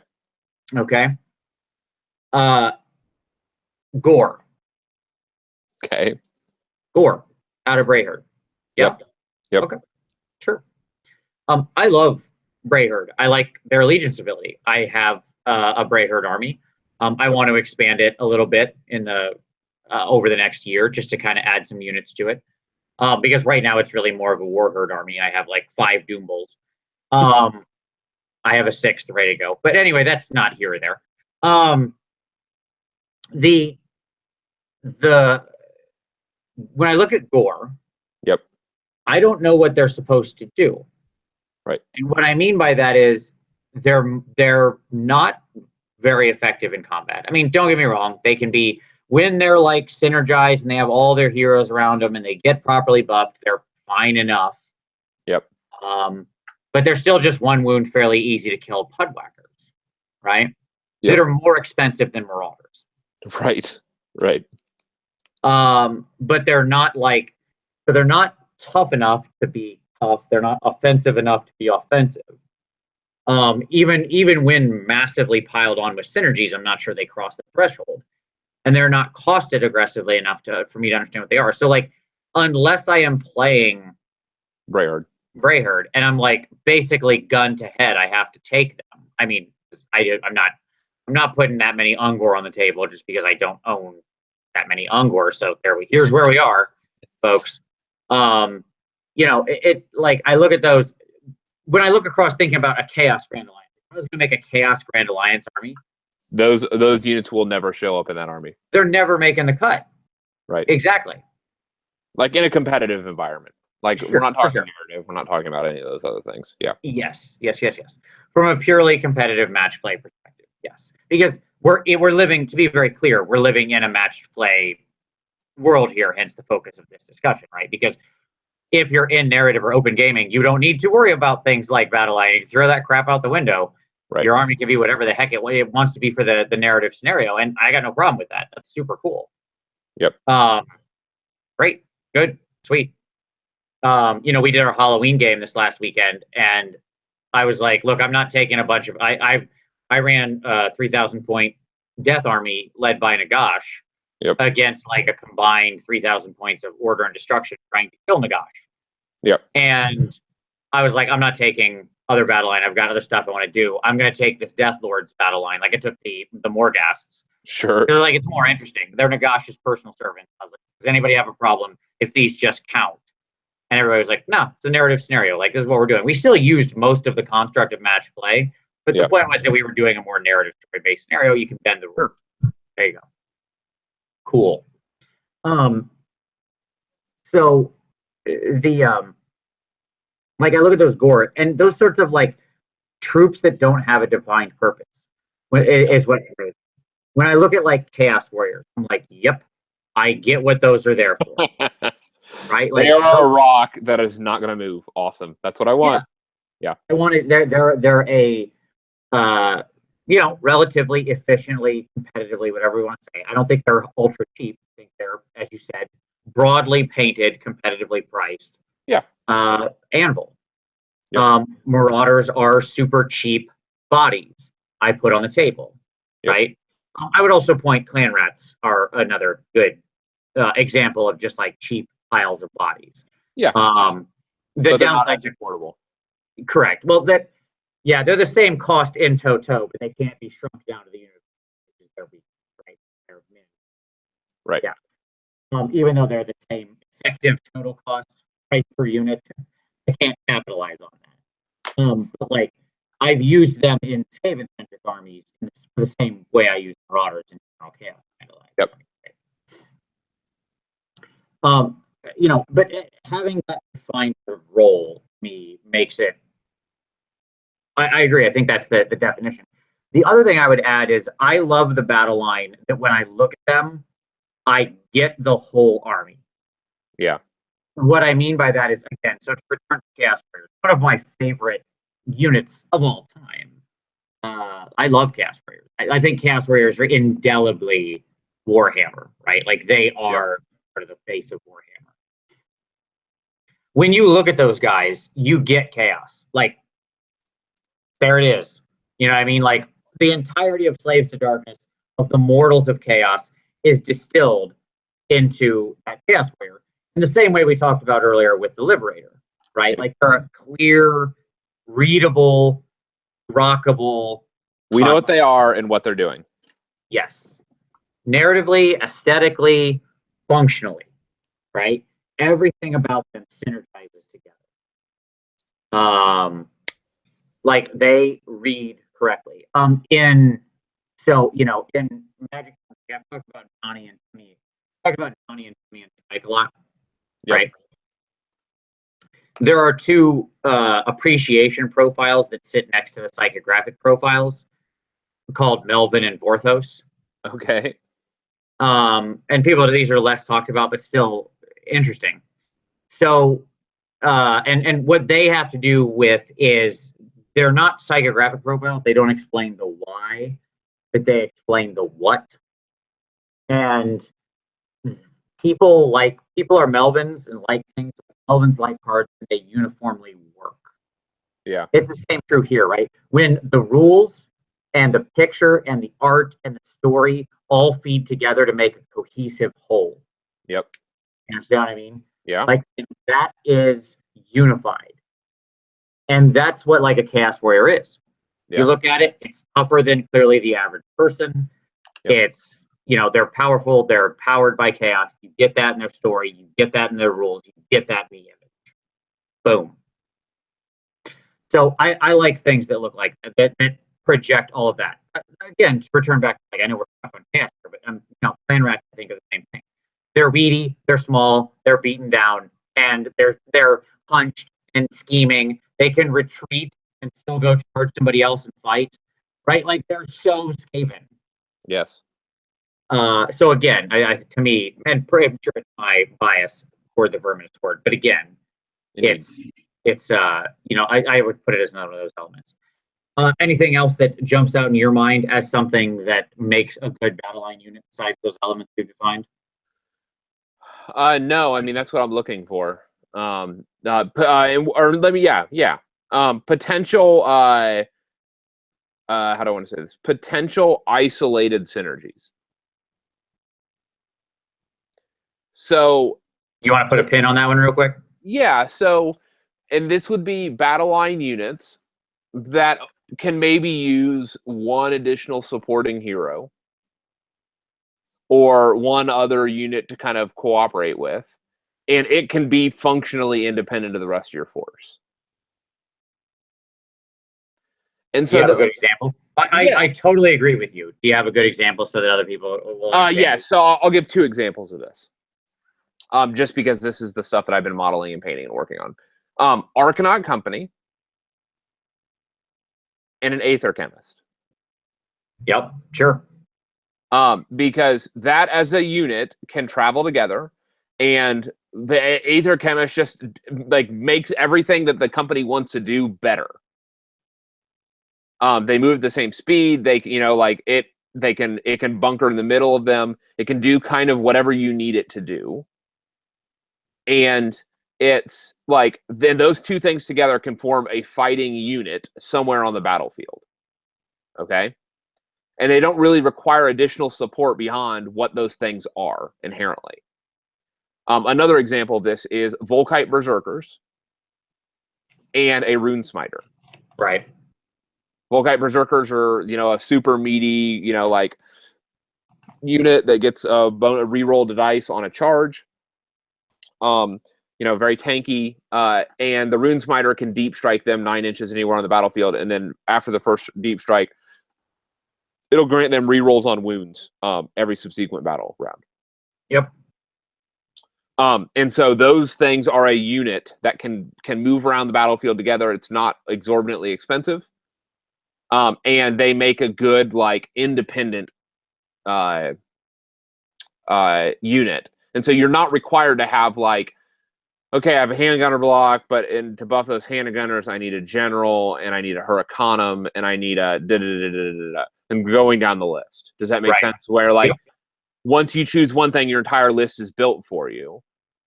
A good battle line can be something that can function somewhat independently, or swap in and out with another force, because then it becomes infinitely more usable than something that's building 1,000 points out of your list, but just by selecting a single battle line unit. Yeah, I would call it independent centers of power on the board, right? That's effectively what you like in the objective-based world of AOS. You cannot build an army that's going to win across the 6 scenarios that relies on relies on the Death Star mentality, where everything's got to be in a porcupine bubble. Right. It's not going to work because you're going to have to be. There are scenarios that are going to say you've got to be in spot 1, 2, and 3 on the board almost simultaneously. Yeah, you have to have presence in each of those areas. Right. And some armies can spread out and do the spread out thing better than others. Obviously my Nurgle list was, this is what I did, was I just occupied as much of the board as possible. But most lists can't do that. Yeah, no, I agree. Like for bunkering and stuff like that. So anything that can operate independently of other units or in a small kind of tight pattern with one other unit is going to be valuable. It's a good additional point. I like that. So let's talk about Battleline across the factions. Who's got the best and the worst? And what are some of the best and worst Battleline choices throughout we can think about this from both a broader Grand Alliance perspective, things that are labeled quote unquote Battleline, right? We can restrict that, or we can highlight a few. In my mind, I've sort of restricted my thoughts to the ones that are just technically Battleline from a more Alliance perspective. Okay. But overall, I mean, does Chaos have the best? Yes. I mean, is that the simple answer? I think the answer is like for generic Battleline, I think so. Yeah. For purely generic Battleline, I think the answer is yes. Chaos. And what would you count that as the generic Battleline? Like what Battleline do you consider that to be the best? Like which Battleline are jumping out to you to fulfill that label? Chaos Warriors, Marauders, and Bloodletters. Can I push one more? Sure. Like I agree with you. But the other one that I would throw in would be Plague Bearers. That's fair. Sure. Because they're the counter to the Bloodletters rather than having the offensive unit. They are the defensive block. That's not Chaos Warriors. Does that make sense? Because Chaos Warriors are good, but Plague Bearers are doing something similar but different because of their penalties and their baked in stuff. Yes, no, that's fair. I agree. I mean, when I look across them, when I look across the lines, I mean, you could even, I'm sure there's arguments for another tier down of interesting choices. Pink Horrors. Yeah. Are also Battleline and our spellcasters, effectively, right? Yep. So there's just so many interesting capabilities. You have anvils, you have hammers, you have cheap staff / point holders, you have spellcasters. I mean, kind of whatever role you're looking for, Chaos usually has a Battleline unit that does it. Right. And I think and we're talking specifically about generic Battleline here. Yes, generic. Yes, I'm restricted because once you get into conditionals, a lot of the math changes, right? Because now I'm losing access to everything else. Yeah. Right. Yep. So a different calculus happens. Yep. So at the moment, I'm thinking more from a Grand Alliance perspective. Agreed. The Grand Alliance level. So if Chaos is number 1, yep. Can we agree that Order is number 2? Yeah, I wouldn't push back on that. So I gave my Chaos picks. What are your Order picks? Because I think this is tougher. I spent a lot of time looking over Order in advance of this. I have some, but I mean it's I don't think it's as clear cut. Okay. So if it's a lone a small lone independent unit, okay, if you're going men, Liberators by far. Because these guys on terrain are 10 wounds for 100 points, 3 up reroll 1s. Sure. They're going to go stand somewhere in your backfield and hold a point and be fairly hard to kill without the right tools. I agree. I think from an anvil perspective, Order is at least the equal of Chaos. Okay. Yes. Because again, there are so many, they can have, especially through Stormcast, but not just that. Yeah. There are other really solid anvils, I think, in the Order Battleline, which require some amount of more or less support to be really good, right? Sure. But yeah, I think anvil-wise, my problem was coming up with offensive everything else, right? They have cheap chaff, order stuff. Like they've got cheap enough units. I'm happy enough with those choices, right? Yeah. Like they don't have any 60 pointers, right? Correct. But I mean, yes. But they have stuff that's cheap enough. How about that? Yeah. Obviously, like Glade Guard is an excellent kind of range default. Eternal Guard, like, can we talk about Eternal Guard real quick? Sure. Yeah. It's just a great, objective holder unit. Judicators, somebody had mentioned Judicators. Judicators actually aren't generic Battleline anymore. They're Stormcast restricted after that. Oh, and I'm dumb, by the way. I apologize. Order absolutely has a 60-point Battleline, and I wrote it down in my notes earlier to talk about it in the Order section. I apologize. Somebody's probably already furious with typing. Skinks. Oh, yeah, Skinks. You're right. And which are an amazing battle line. Yes, they are, because they were one of the ones I was going to highlight on. I had to go look at my notes. Yeah. I think Skinks are stupidly good for 60 points for what they can do. But, right, and not only stupidly good at 60 points, you get 40 for 200, which is amazing. And they have the retreat ability, so they can continue to pull out of combat, so it limits how hard they can get smashed in any one turn.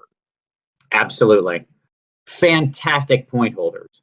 Yes. Right? Like in any scenario where you've got a sort of 6-inch bubble around a point, and you've got like 40 of these dudes, it becomes really hard to get them fully off the point if you place them correctly. Yeah, right? Because even if they retreat, they can often still be within range. Exactly. And if you're talking about the scenarios that have a unit of 20 or more, unless somebody brings another 40 unit into you, and then chooses to attack first, which is unlikely, because why do they want to? That means they're not choosing out of your other higher value targets. Right. They're going to let your Carnosaur or whatever else you happen to be swinging around going first, right? The Skinks are just going to retreat and exactly 3 inches away and still be in range of the point. And let me be very clear: like with 40 bodies, you can be 8 or 10 inches out from the objective and form a ring and just retreat in. So you're perpetually still within range, and they're nowhere near even being within a 3 or 6 inch bubble. Yeah, I think Skinks were a big standout for me when I was looking. Yeah, no, I agree with that. I am a firm believer in the. I'm a firm believer in Volkites. Sure. I think they're an excellent battle line at 330. They're a hard to move unit that can deep strike anywhere with it for another 80 points. And the problem, we've talked about it. They're 10 points away from greatness. Yes. If they were 320, we would be living in a different world. Right. Because then everybody, they wouldn't be Battleline anymore, but everybody would be allying them in, right, to get that combination. Now, I agree with you, though. Once you go generic order, who cares? The governor switches off. I don't need to worry about allies. Right. So doing that 410 as an inclusion into a generic order army of a Smiter and the Volkites, that's a pretty great 410 points. Right. No, it is. It is. Don't get me wrong. It really is. And you are not a far shot away, by the way, for doing about half your army in Fire Slayers. Not doing a full Fire Slayer, but doing half and having a self-contained unit of General, a pair of Volkites, and a pair of Deep Strikers. As a nice core part of an army with an additional 1,000 points to build onto that. Sure. Of anything else. It is a wonderful little core, unit is what I would say. So Volkites are definitely up there. Archanaut Company. You just can't beat those Skyhooks. Because here's the deal. In my mind, they are the ultimate backfield objective holders. Because they're still doing so much work. They are doing heavy lifting at 24 inches. Sure. There's almost no other ranged battle line unit that is going to do that is going to pull that weight at 24 inches. Because these guys are going to fire off unbuffed. 10 of these guys are going to fire off 3 Skyhooks at against a hero or a monster, which is who you're going to snipe. 3/3, neg2 rend, D3 damage. That is a dead 5-wound hero. In many cases, yes. In many cases, I don't know if that's truly mathematically the average. Yes, no. It'll average to 4 wounds, I think, 4.5, somewhere in there. But okay. That's not, but my point being, that's a min-sized unit of these guys in the backfield. If, let's say, that you drop on these guys and fail your 9-inch charge, okay, all the other 7 dudes get 14 shot or 15 shots at you of like pistols plus these 3, because they have like 2 shots per guy, 3 shots from the captain at like 12 inches, 4 up, no damage, 1 before they ever engage in melee.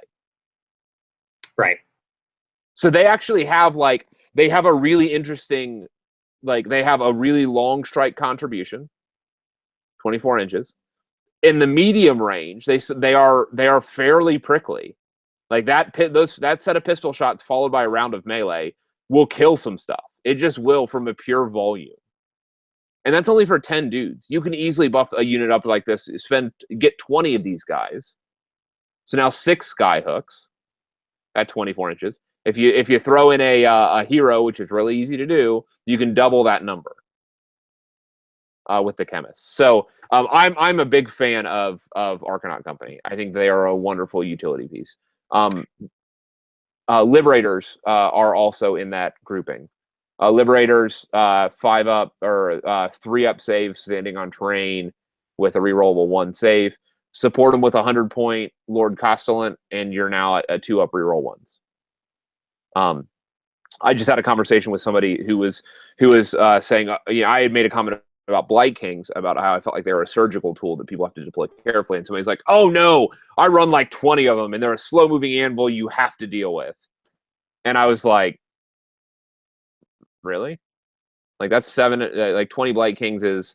I guess they're discounted at that point, so they're like 500, almost 600 points. But 5 Liberators with a Castellan behind them will hold them up for the entire game. Sure, but that's the reality. 200 points, and that because they're only going to fail at that point. They only fail 1 in theoretically 1 in 36. And every other if they roll a 6, if they're rolling any 6 ups or 5 ups, they're healing. Any lost wounds, they may heal back up. If they've lost 1 wound, they can always have a chance of healing back up. So anytime you're in that 200-point investment, hold up entire swaths of an army, you're in good space, is what I would say. Sure. For cheap units. We talk about a particular Battleline unit in order that is one of the most interesting puzzles to unlock for me. Go ahead. Reavers. Want to talk about Reavers for a moment? Yeah. I don't want to talk about them, but yeah. Okay. Why aren't they good? Go ahead. Why aren't they good?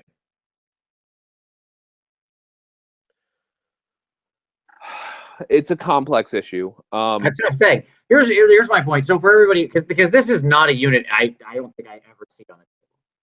And I have a bunch of them. I could feel these, but I never do. Same with me, because we both had tons of Yep. What, Island of Blood or whatever, right? Yeah, I mean, I have 30 of the. I have I have probably 20 or 30 of these guys sitting on my shelf. You look on paper. Yeah. They're a 14-inch move. Yep. Right. Yep. Units, 2 wounds. Yep. They can run in the shooting phase. Yep. They make 3 shots each at a decent enough range. Yep. No rend. Melee really sucks, but it's not their point. They're a mobile skirmishy harassment unit, right? Yep. That puts out a lot of just shots. A lot of shots. Yeah, it'll a unit of 5 of these guys will put out 15 shots per round. Yeah, sure. At 4 up, no rend, 1 damage. Sure. I mean, I'm not in awe of their offensive power. It is at best. Out of that 15, you generate 3-4 wounds, right? And that's the problem. They're a mobility unit with no offense and a 5 up save. Is it just because in the world we currently live in? Let me ask you the following question, because I think there are other Battleline units that fall into this category, and that's why I wanted to highlight the Reaver. Yeah. When we were talking about battlefield roles, I didn't highlight mobility as a standalone item of value in and of itself. Okay, I didn't mention, when I went through the camp stuff, I didn't mention a unit that oh, this is my mobile unit. Right. Right? Okay.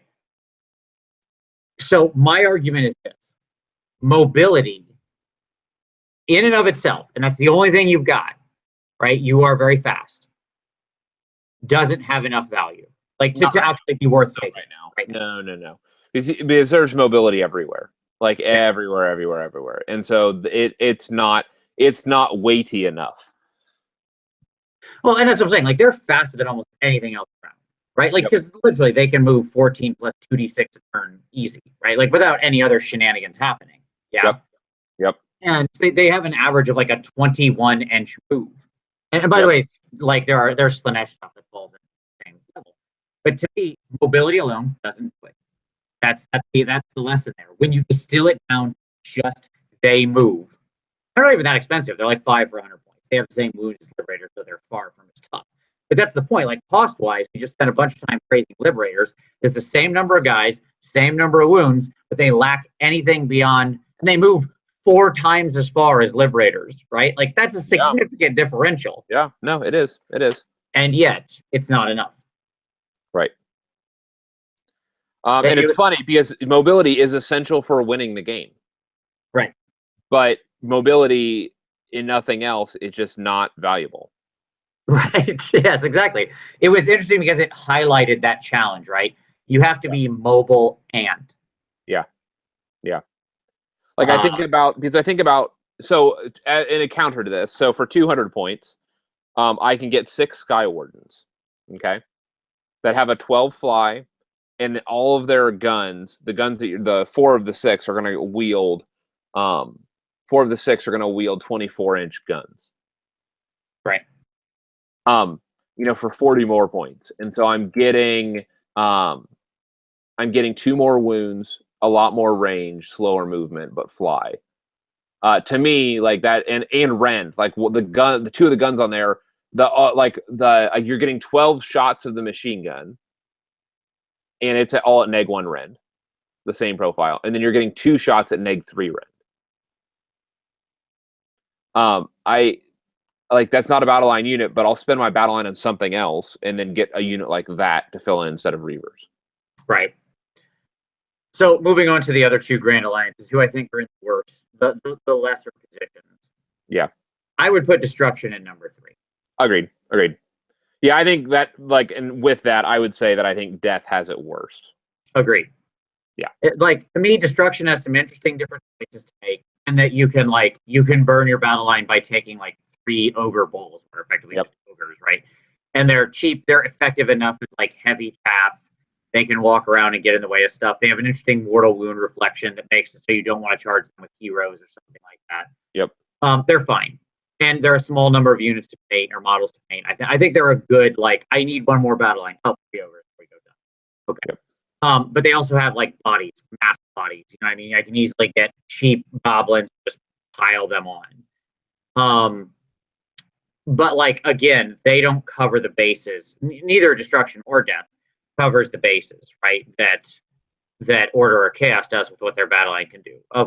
There are no tough Death battle line units. Exactly. All of them are 5 up. Every single one of them. Yeah.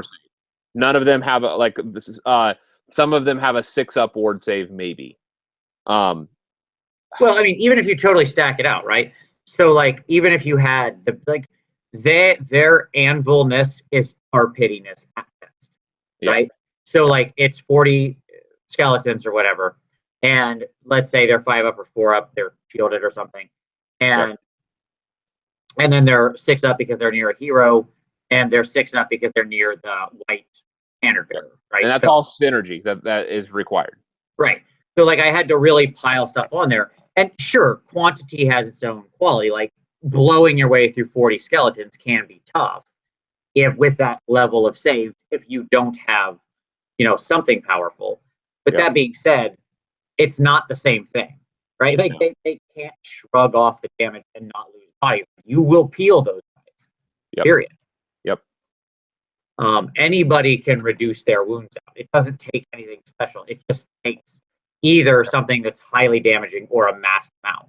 Whereas to open up the can of the Liberator or the Chaos Warrior with even a slight buffing, a specific tool. Correct. I can't just bring anything and remove them. Enough of anything will get rid of the skeleton. Yes. Right? Yeah. That's a bunch of Reavers will get rid of those skeletons. I mean, like, right? Eventually, I don't think you're gonna do it in 5 turns. It's just those Reavers. I don't think they kill enough. No. Because the skeletons are also restoring a D6 round, which isn't a thing to be underestimated. Right, but let me push back on that though and say, so how many points have you sunk into that? 300? How much is that for a block of 40 skeletons? Oh, for the total block of skeletons, is that what you're asking? I don't remember off the top of my head. Let me go look. I'll look right now. Let's see. For 40. Yes, for 40 it's 280. There you go. They're 80 base, 280 with the horde regiment. I couldn't remember their regiment. Yeah, I mean, 280 points of Reavers, so either 2 units of Reavers or a unit of Reavers, and like supported by a hero. Probably wouldn't be able to remove those. I mean, like they like the skeletons would never touch the Reavers. No, but I mean, put the equal number of bloodletters against the skeletons. I'm not sure. Those skeletons are dead. Dead. Sure. Yeah. No, so like, and again, even if we say that those things are good, and I think they are, by the way, I think skeletons are great, as a matter of fact. Right. I think they are a great unit. So please don't mistake what I'm saying here. But you have to support them. You have to go all in if you're going skeletons. Exactly. And they are also one of the only things I have in that alliance. They do what they do in the way they do it, and that's my choice. Yes. Right? That's because other than that, I have other cheaper tar pit. Zombie. Right, which is zombies. Right. And the only interesting one to me is, like, the truly interesting one is the dire wolves, which I think does actually do something slightly different and interesting in depth. Yeah, mobility. Mobility. Yeah, like, but I think they're mobile enough, and they're actually like, they're not like, I think direwolves are like a hidden gem. No, I agree with that. Like, yeah, like I would easily do a Battleline direwolf unit like that. Now you have me thinking about doing a death army with like a Tomb King's death rattle, and for direwolves do undead lions. Sure, like all you have to do is like 100 of those conversions, like Tyler Mango, weeks and weeks on for the 2 on his chariot. Should be easy. Well, no, I'm just gonna do white lions, like undead white lions, like from White Lion Chariot. Sure, good point. Yeah, there you go. Yeah, I mean, like the thing about the direwolves I like is that I think mobility is pretty highly prized in death. Outside of like your flying soul blight stuff, you have a lot of slower units. Yeah. So having a pretty mobile battle line, I think, is pretty useful. They're tough enough in certain situations. They can be 5 up, 4 up, 3 up in a perfect world, pretty easy. They're again, you get 5 of them for like 90 points. Sounds right off the top of my head, and there's 10 wounds. They're 2 wound models. Yeah, again, like to me, they're a hidden sort of gem. But again, I agree with you. There's no rock solid like hold and not get destroyed unit, right? Because those skeletons also have to be supported by battle shock immunity. Yeah. Right? Because otherwise they are going to blow up. Right? That's the problem with relying on quantity as your tar pit quality. Your Chaos Warriors, your Liberators, or whatever they are, they only tend to lose like a few guys. Yeah, you can work them down, but they can be battle shock resistant just by virtue of having a decent bravery and not losing many guys. Skeletons are like bravery 10, but who cares? If I blow through 18 of them in a turn, which isn't unusual. Yeah. That's still a lot of dudes. Okay, like on an average roll, 11 more of them just went away, and now your unit of 40 is at like 10 or 11 guys. Well, congratulations on your D6 back next turn. What I mean? Like it's true. To me, that's the challenge. What they need is to me, death needs a couple things. They need that sort of tougher, more elite sort of battle line choice. Yeah, and like ghouls aren't doing it. Like, let's be honest, folks. No, they're not. I don't know what ghouls' purpose is outside of Flesh Eater Courts. I would agree with that. They're the gore of death, right? because skeletons do offense better, frankly. Right? Yeah. Like, yeah, skeletons have, like, from the perspective of a generic sort of Death Grand Alliance, right? Yeah. It's very easy for me to turn skeleton into a killing machine. Yeah. I don't get it with the rules. Like, if I was in fleshy airports, they're pretty awesome. They're great. But that's a different.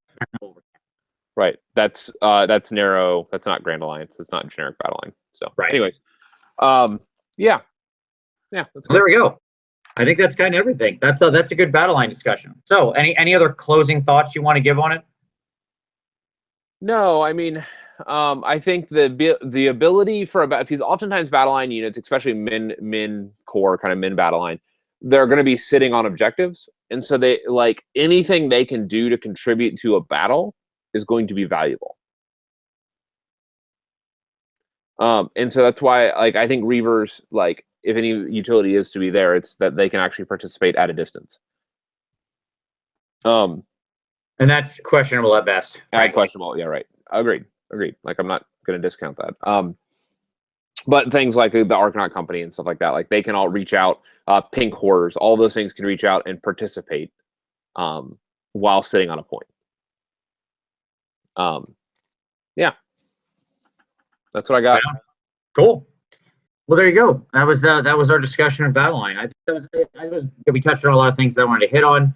I'm hoping, we've got Malign Portents coming, so fingers crossed we see some new cool stuff. I think Death Rattle could have some really interesting units built into it. So time will tell.